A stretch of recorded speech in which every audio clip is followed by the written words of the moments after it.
আপোনালোকক নমস্কাৰ। আমি বঙাইগাঁও পৌৰসভা আৰু বিবেকানন্দ সচেতনতা কেন্দ্ৰ আজি এই দুও সংগঠন মিলি আমি আজি ২ নম্বৰ ওয়ার্ডত বৃক্ষ মানে গছপুলি রোপণের একটা অনুষ্ঠানের আয়োজন করা হয়েছে। আর আপনারা সকলে জানে যে গ্লোবাল ওয়ার্মিং একটা চিন্তার বিষয় হয়েছে।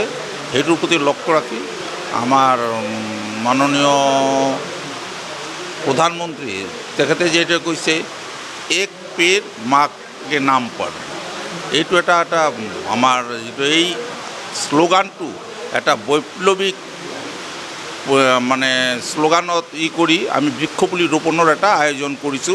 আমার মুখ্যমন্ত্রী ডাঙ্গরিয়া শ্রী হিমন্ত বিশ্ব শর্মা স্যারে একদিনতেই বোধহয় 1 crore বা একটা লগাই বৃক্ষপুলি রোপণের একটা রেকর্ড করেছে। এটা একটা উদ্দেশ্য যাতে রাইজক একটা আমি একটা বিশ্ব রেকর্ডও করেছি অসমত গছপুলি রোপণের ক্ষেত্ৰত।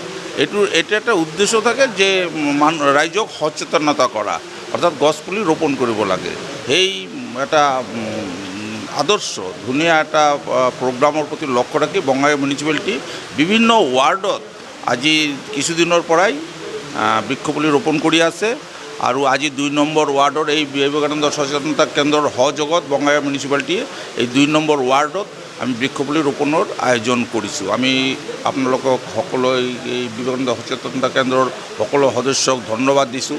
তেখেতে আগবাঢ়ি আহিছে আৰু তেখেতসকলে দায়িত্ব লৈছে যে গছপুলি ২ নম্বৰ ওয়াৰ্ডত যি ৰোপণ কৰা হ'ব তেখেতসকলে এইটো দায়িত্ব ল'ব। এইটো এটা এইবাৰ আমি বঙাইগাঁও মিউনিচিপালিটিৰ পৰা কৈছোঁ সকলো য'ত বৃক্ষপুলি ৰোপণ কৰিছোঁ যে আপোনালোকে সকলোৱে এটা কৰি যাৰ দোকানৰ সন্মুখত অথবা ঘৰৰ সন্মুখত য'ত লগোৱা হ'ব আপোনালোকে যাতে এই গছপুলিখিনি দায়িত্ব লয়। আৰু বঙাইগাঁও মিউনিচিপালিটিৰ পৰা ধৰক আগৰ এক্সপিৰিয়েন্সৰ পৰা যেটো হৈছে গছপুলিবিলাক নাথাকে, এইবাৰ আমি বেৰিকেড দি ব্যৱস্থা কৰিছোঁ, নেট দি ঘেৰাও কৰি আছোঁ, বাঁহ দি এইটো বান্ধি দি আছোঁ।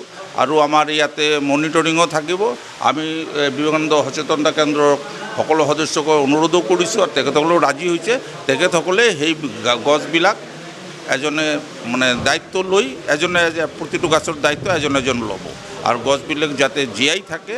আৰ এইবাৰ কোয়ালিটি গছৰ আমি লগাইছোঁ যাতে গছবিলাক জীয়াই থাকে। 40টো গছ ইয়াতে ৰোপণ কৰা হ'ব, কিন্তু বতৰটো কৰাৰ কাৰণে অলপ হৈছে দেৰি হৈ আছে প্ৰগ্ৰাম। যে হৈ থাকিব আমাৰ ইয়াতে যিহেতু আমি মানুহ আছে, উত্তম দাস বুলি এজন আছে, তেখেতেও এইটো চাই চিন্তি আছে। আৰু এইবাৰ কোৱালিটি গছবিলাক আমি ৰোপণ কৰি আছোঁ। ধন্যবাদ।